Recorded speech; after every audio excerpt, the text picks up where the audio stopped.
결론이 다시 예언해야 된다고 했습니다. 앞에 우리 9장 1절에서 11절에 보면 이제 다섯째 천사가 나팔을 불게 됩니다. 그때 황충 재앙이 임한다는 내용이 나왔습니다. 그리고 이제 9장 12절에서 21절에는 여섯 번째 천사가 나팔을 불게 됩니다.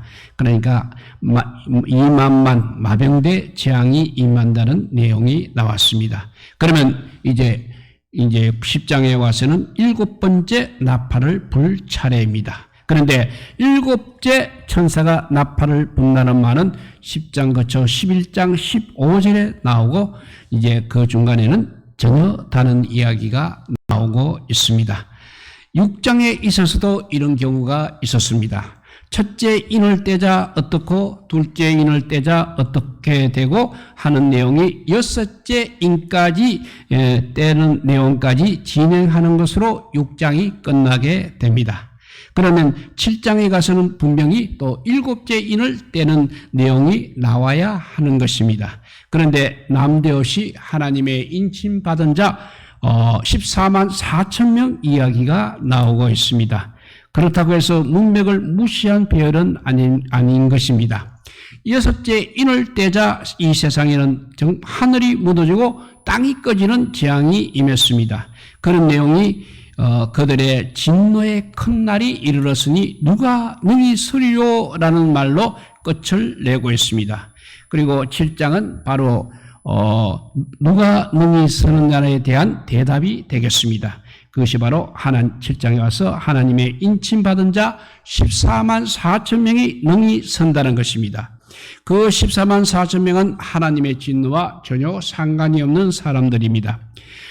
이제 9장은 그 사람 3분의 1이 죽는 재앙 속에서도 죽지 않고 남은 사람들이 회개하는 것이 아니라 오히려 우상을 섬긴다는 내용으로 또 끝을 내고 있습니다. 그러면 어떻게 해야 되는 것입니까?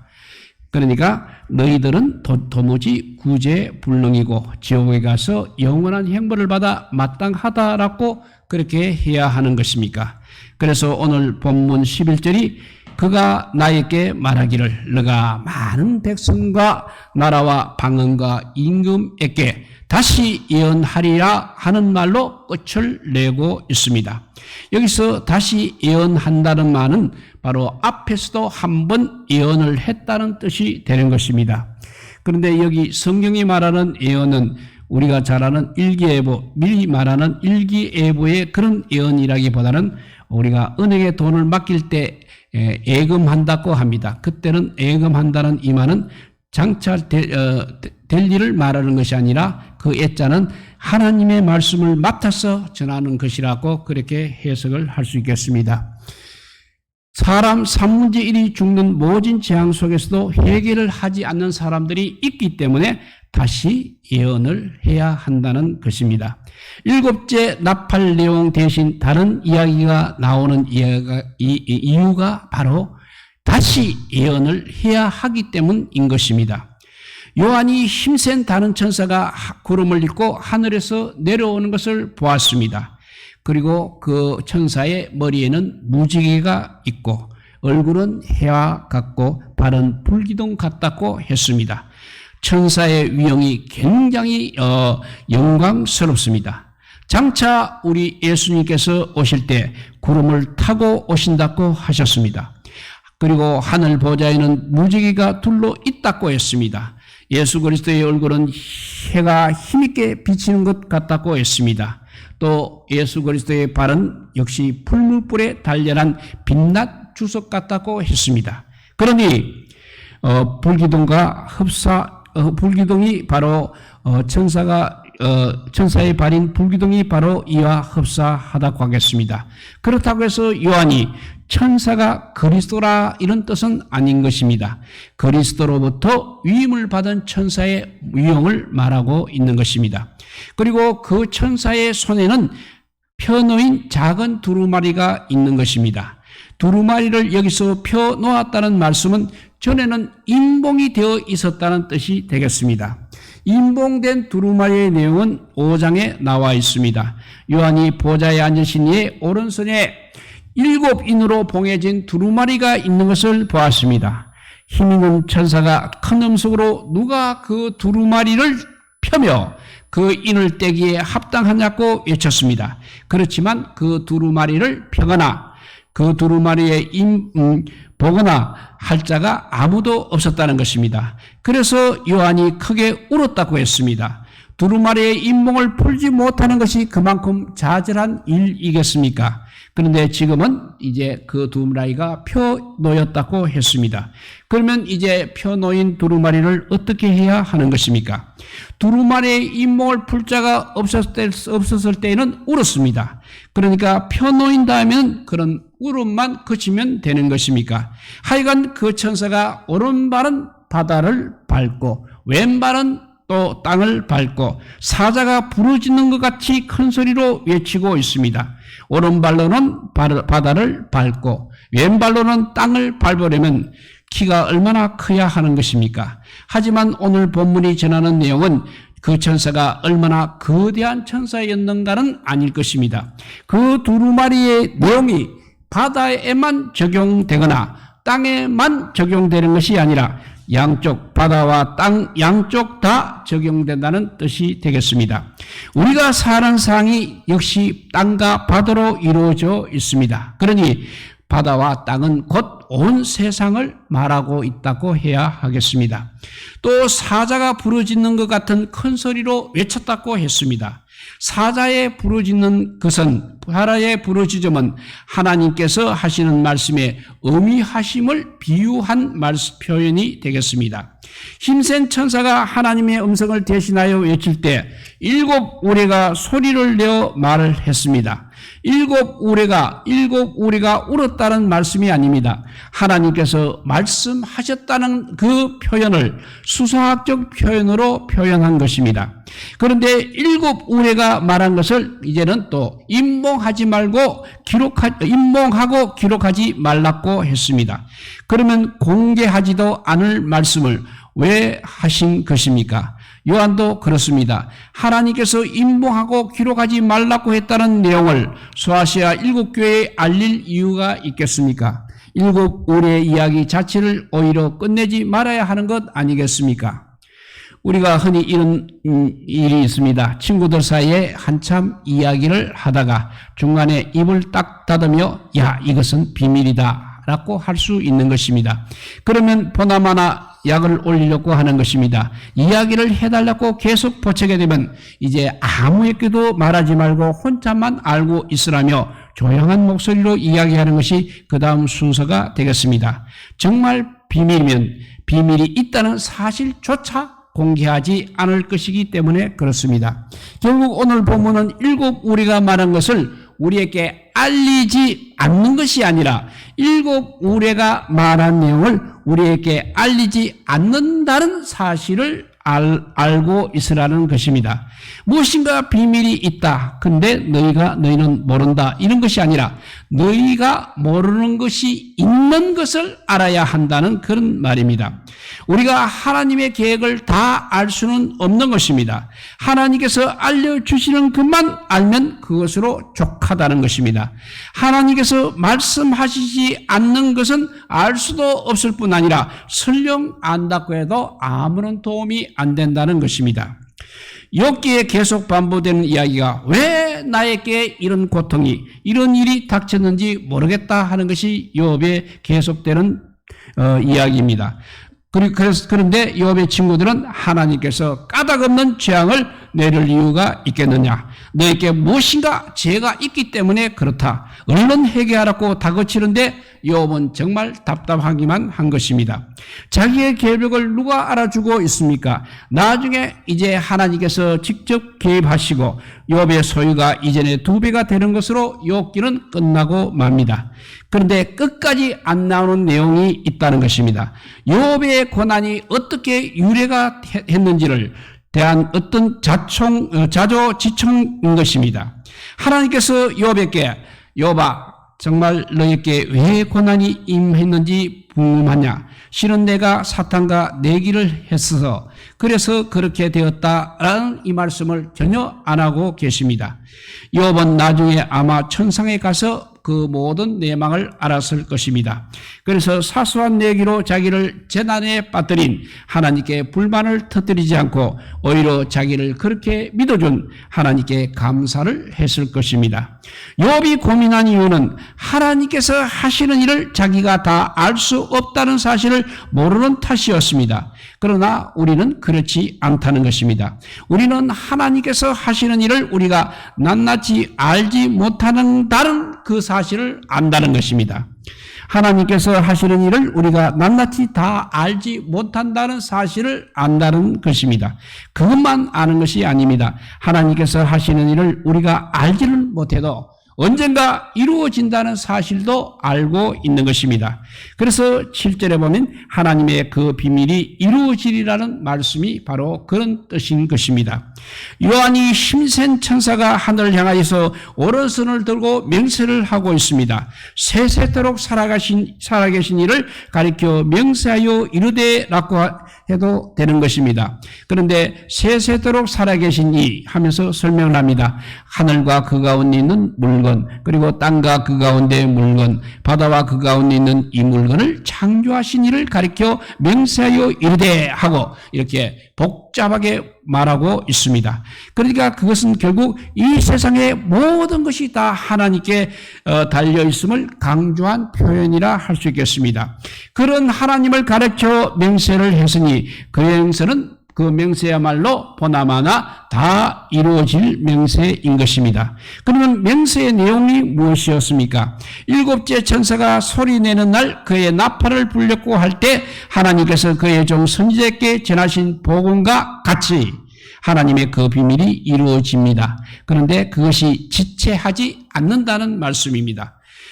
성경에도 원저가 있다고 볼 수 있겠습니다. 왜냐하면 우리가 잘 아는 족발이나 보쌈, 막국수도 원저가 있는 것처럼 성경에도 원저가 있다면 오늘 본문의 원저는 우리가 다니엘서라고 할 수 있겠습니다. 그 가운데 다니엘서 12장 5절과 7절을 읽어보면 이렇습니다.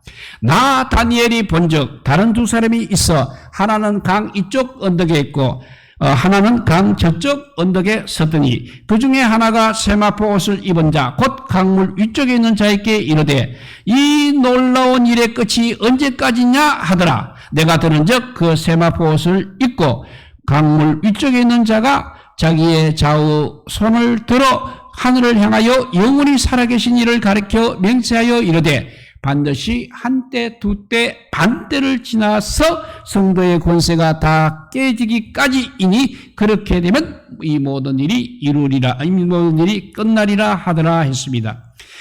이것을 해석해 보면 다니엘은 강 이쪽 언덕과 저쪽 언덕에 있는 두 사람을 보았다고 했습니다.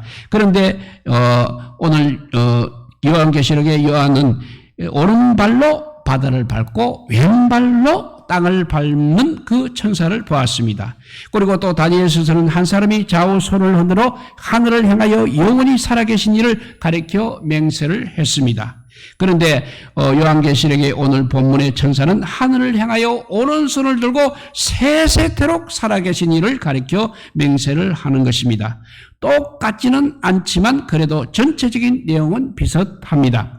맹세한 내용은 또 어떻게 되는 것입니까? 다니엘서에서는 한때, 두때, 반때를 지나서 이 모든 일이 다 끝난다고 했습니다. 그런데 오늘 본문에서는 하나님의 비밀이 지체하지 않고 이루어진다고 했습니다. 일곱째 천사가 소리내는 날 그의 나팔을 불게 될 때 곧 다니엘서에서 말하는 한때와 두때와 반때가 끝난 시점이라는 뜻입니다. 다니엘도 이렇게 종말에 대한 계시를 받았습니다. 그때는 아직 임박하지는 않았지만 언젠가 종말이 있다는 것입니다. 그런데 종말이 오히려 한때, 두때, 반때를 지나야 한다고 했습니다. 그런데 요한에 이르러서는 이제 그때가 임박하다고 한 것입니다. 결국 그 한때와 두때와 반때는 마지막 종말 임하기 전에 마지막 종말적 시간을 말하고 있는 것입니다. 종말은 예수님의 부활 성천부터 재림까지 기간을 이렇게 한때와 두때와 반때라고 한 것입니다. 이제 예수님께서 재림하시면 하나님의 모든 비밀이 다 이루어지게 되는 것입니다. 그때가 바로 마지막 날인 것입니다. 임봉하고 기록하지 말라고 한 7 우레는 아마 마지막 때에 대한 내용인 것 같습니다. 그럼에도 그날과 그때는 아무도 모른다고 했습니다. 하늘의 천사도 모르고 아들도 모르고 오직 아버지만 아시는 것입니다. 하나님께서 성도들에게 비밀로 한 대표적인 것이 바로 이것입니다. 요한이 이런 말씀을 듣게 됩니다. 요한에게 7 우레가 말한 것을 임봉하고 기록하지 말라고 한 음성이 다시 말을 합니다. 천사의 손에 펴놓인 두루마리를 가지라는 것입니다. 그래서 천사에게 가서 두루마리를 달라고 합니다. 그러자 천사가 이렇게 말합니다. 그것이 배에서는 쓰지만 입에서는 꿀같이 달다고 하면서 그 두루마리를 갖다 먹어버리라고 하는 것입니다. 복음을 알고 있는 것은 모자란다는 말씀입니다. 그 복음을 반드시 자기의 것으로 만들어야 한다는 것입니다. 인자의 살을 먹지 아니하고 인자의 피를 마시지 아니하면 그 두루마리를 갖다 먹으라는 것입니다. 복음을 알고 있는 것으로는 부족합니다. 복음을 반드시 자기 것으로 만들어야 합니다. 그래서 인자의 살을 먹지 아니하고 인자의 피를 마시지 아니하면 우리 속에 생명이 없다는 그런 뜻입니다. 묵상이라는 말이 있습니다. 라틴어로 메티켈루스라고 해서 유래되었다고 합니다. 이것은 약병에 있는 약의 성분이나 또 효능을 우리가 잃는 것으로 약효를 볼 수가 없다는 것입니다. 직접 약은 먹어보아야 하는 것입니다. 하나님 말씀은 이렇게 머리로 이해하는 것이 아니라는 것입니다. 반드시 하나님 말씀은 몸으로 체득을 해야 합니다. 이 묵상에 해당하는 히브리어가 하가입니다. 하가는 상당히 다양하게 쓰이고 있습니다. 소가 끊임없이 되새김질하거나 사자가 먹이를 옮겨주고 어른거리는 모습을 하가라고도 합니다. 그리고 다윗이 시편 34편 8절에 보면 너희는 여호와의 선하심을 맛보아야 할지어다 라고 할 때 또 이 맛보아야 한다는 것을 하가라고 썼습니다. 개에게 뼈다귀를 주게 되면 개는 하루 종일 그것을 뜯고 있습니다. 오늘 뜯다가 남은 것은 내일 뜯고 내일 뜯다가 남은 것은 모레 뜯는 것입니다. 그것도 뜯는 것도 하가입니다. 요컨대 하가라는 것은 어떤 사람이 자신의 종교에 푹 빠져있는 모습을 말하고 있는 것입니다. 하나님의 말씀은 그야말로 우리에게 꿀과 같은 것입니다. 하지만 꿀처럼 늘 달기만 한 것이 아니라는 것입니다. 그 말씀을 우리가 가지고 살아가려면 온갖 쓴맛을 다 감수해야 한다는 것입니다. 예수님을 믿으면 구원을 얻습니다. 하나님께서 우리를 사랑하십니다. 그리고 우리는 하나님의 자녀입니다. 우리에게는 영원한 나라가 약속되어 있습니다. 주님이 끝날까지 우리와 함께 하실 것입니다. 하지만 그것이 신앙의 전부가 아니라는 것입니다. 먼저 우리는 우리 자신을 부인해야 하는 사람들입니다. 이 세상 사람들처럼 살면 안 되는 그런 사람들입니다. 그래서 우리가 가는 길은 항상 좁은 길입니다. 그리스도 안에서 경건하게 살고자 하는 사람은 반드시 박해를 받게 되어 있습니다. 우리에게는 말씀을 받은 그 기쁨, 그리고 말씀으로 인한 반대의 그 고난이 항상 공존한다는 것입니다. 아브라함 요수엘 헤셀이라는 사람이 있습니다. 폴란드에서 태어난 유대인 사상가입니다. 그가 이렇게 말합니다. 하나님을 믿는 것은 그분의 꿈을 우리 꿈으로 간직하는 것이다 라고 했습니다. 하나님의 꿈은 참으로 참으로 황홀한 것입니다. 그날이 오면 사자와 어린 양이 함께 뛰놀 것입니다. 젖먹이가 독사구멍에서 장난을 하게 될 것입니다. 그리고 또 다시 사망이 없을 뿐 아니라 애통하는 것이나 고가는 것이나 아픈 것이 있지 않을 것입니다. 밤도 낮처럼 밝을 것입니다. 그런 꿈이 저절로 이루어질 수는 없다는 것입니다. 당연히 그런 꿈이 이루어지기 위해서는 아픔과 고통이 있어야 한다는 것입니다. 우리는 그 일에 동참하기로 하고 이렇게 모인 사람들입니다. 그래서 결론이 11절입니다. 그가 나에게 말하기를 너가 많은 백성과 나라와 방언과 임금에게 다시 예언하리라 하더라 하였습니다. 당시 요한은 하나님 말씀과 예수님을 증언하였으므로 말미암아서 밤모섬에 유배된 상태였습니다. 예언을 하였습니다. 그랬더니 그 예언을 듣고 모든 사람들이 회개한 것이 아니라 도리어 요한을 유배시켰습니다. 그들은 자기네가 어떤 형편에 처했는지를 모르고 있다는 것입니다. 황충재앙에 시달리고 마병 대재앙에 시달리면서도 오히려 우상을 섬기고 있는 실정입니다. 그리고 그래서 그들에게 다시 예언을 하라는 것입니다. 그러면 그런 일을 어떻게 감당할 수 있는 것입니까? 해보아야 아무 소양이 없는 일은 아니겠습니까? 우리가 일제강점 때 활동한 부흥사를 꼽으라면 세 분을 꼽을 수 있습니다. 길순주 목사님, 김익도 목사님, 이영도 목사님을 꼽을 수 있을 것입니다.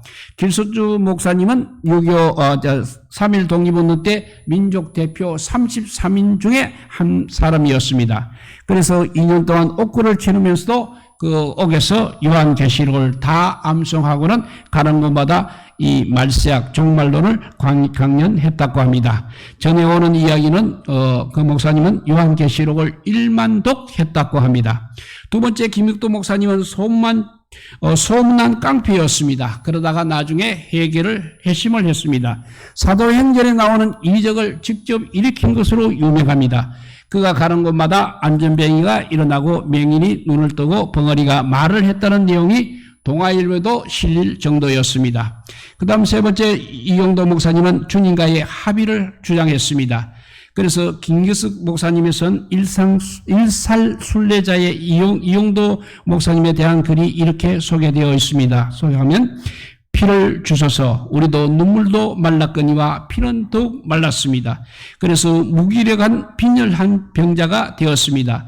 피가 없을 때는 기운도 없고 맥도 없고 힘도 없고 담력도 없고 의분도 없고 화기가 없고 생기가 없습니다. 그 대신 노랗고 금많고 스스하고 소망이 없습니다. 우리에게 그리스도의 피를 주사해 주소서. 그래서 새 기운을 얻고 화기와 생기가 있고 기쁨이 있게 하소서. 우리는 죄에 잡혀 죽어가되 그 죄와 더불어 싸울 만한 피가 없습니다. 악마가 우리 인간을 유린하되 그것을 분이 여기는 피가 없습니다. 주여 우리에게 당신의 피를 주사해 주옵소서. 그래서 죄악과 더불어 싸우게 하여 주옵소서라고 그렇게 이영도 목사님을 소개했습니다. 오늘 두루마리를 먹으라는 말씀이 바로 그래서 나온 말씀입니다. 이영도 목사님의 말처럼 그리스도의 피를 반드시 공급받아야 합니다. 이것은 이미 예언한 바 있는 것입니다. 그래도 회개하지 않고 우상에 매달리는 그런 독종들에게도 역시 다시 예언을 해야 한다는 것입니다. 아무나 못할 일입니다. 특히 빈혈병자는 더욱 절대 못하는 것입니다. 그래서 먼저 두루마리부터 먹어야 하는 것입니다. 그 두루마리는 입에는 달지만 배에는 쓴 것을 견딜만 사람만 가능하기 때문입니다. 세사르 바에라는 페루 시인이 있습니다. 그가 쓴 같은 이야기라는 시의 한 부분을 소개해 봅니다. 나는 신이 아픈 날에 태어났습니다. 형제여 들어보십시오. 잘 들어보십시오. 좋습니다. 1월을 두고 12월만 가지면 안 됩니다. 나는 신이 아픈 날 태어났다니까요 했습니다. 이 사람의 말은 신이 아픈 날이 어떤 날인지는 모르겠습니다. 어쨌든 우리가 예수님께서 십자가에서 고난받은 날 태어난 것은 맞다는 것입니다. 1월을 두고 12월만 가져가면 안 된다고 한 말이 무슨 말인지는 몰라도 두루마리에서 단맛만 취하고 쓴맛은 버릴 수 없다는 것입니다. 하나님을 믿는다는 것이 그분의 꿈을 우리 꿈으로 하나님의 꿈을 우리 꿈으로 간직하는 것이라면 그분의 아픔은 반드시 우리의 아픔이 되어야 하고 그분의 고통은 우리의 고통이 되어야 하는 것입니다. 신이 아픈 날 우리가 태어난 것처럼 우리가 아파서 태어나는 사람도 있어야 하는 것입니다. 주님께서 십자가에서 우리를 위해서 피를 흘렸으면 이제는 우리가 십자가에 달린 주님을 보면서 피를 흘릴 차례라는 것입니다. 부활한 예수님께서 제자들과 감람산에 올라갔습니다. 제자들이 묻습니다. 주께서 예루살렘을 이스라엘을 회복하심이 이때입니까? 라고 하니까 예수님께서 무엇이라고 말씀하십니까? 때와 시기는 아버지께서 자기 권한에 두셨으니 너희가 알 바 아니요 오직 성령이 너희에게 임하시면 너희가 권능을 받고 예루살렘과 온 유다와 사마리아와 땅끝까지 이르러 내 증인이 되리라 말씀하셨습니다. 일곱 우리가 말한 내용인지 우리는 모릅니다. 때와 시기가 언제인지도 우리는 모릅니다. 우리가 단지 해야 할 일만 할 뿐인 것입니다. 그러니까 땅끝까지 이르러 정인이 되는 일만 해야 할 뿐입니다. 두루마리가 인봉된 상태에서는 우리가 할 수 있는 일이 아무것도 없는 것입니다. 고작 해야 악한 이 세상 역사를 보면서 비통한 눈물을 흘리는 것뿐인 것입니다. 하지만 그 인봉이 이제 풀렸으면 할 일이 있는 것입니다. 먼저 그것을 우리가 갖다 먹어야 하는 것입니다. 배에서 아무리 써도 그것을 우리가 감수해야 하는 것입니다. 그래서 많은 백성과 나라와 방언과 임금에게 다시 예언을 해야 하는 것입니다. 그들이 듣지 않는 것은 우리의 책임이 아닌 것입니다. 하지만 전하지 않는 것은 우리의 책임이라는 것입니다. 우리는 이 세상에서 복음을 전할 수 있는 유일한 통로입니다. 오직 우리 그리스도인만이 복음을 전할 수 있습니다. 우리 모두 복음을 전할 수 있는 유능한 통로가 되시기를 우리 주님의 이름으로 축복드립니다. 기도하겠습니다. 사랑의 하나님 감사합니다. 마지막 때가 가까울수록 우리가 자꾸 지치고 흔들리고 있습니다. 이제는 아버지여 바로 서게 하여 주시옵소서. 주님께서 주시는 그 피를 우리가 흘릴 수 있을 만큼 용기 있는 믿음의 사람이 되게 하여 주시고, 주님께서 그 전한 말씀, 복음의 말씀을 우리가 아버지여 목숨을 걸고 전하는 통로가 되게 하여 주시옵소서. 그래서 하나님 나라의 사람으로서 우뚝 설 수 있는 우리 모두가 되게 하여 주시기를 간절히 빌고 원하올 때 이 모든 말씀 아무 공도 없으나 우리 구주 예수 그리스도 이름으로 기도드리옵나이다. 아멘. 찬송가 204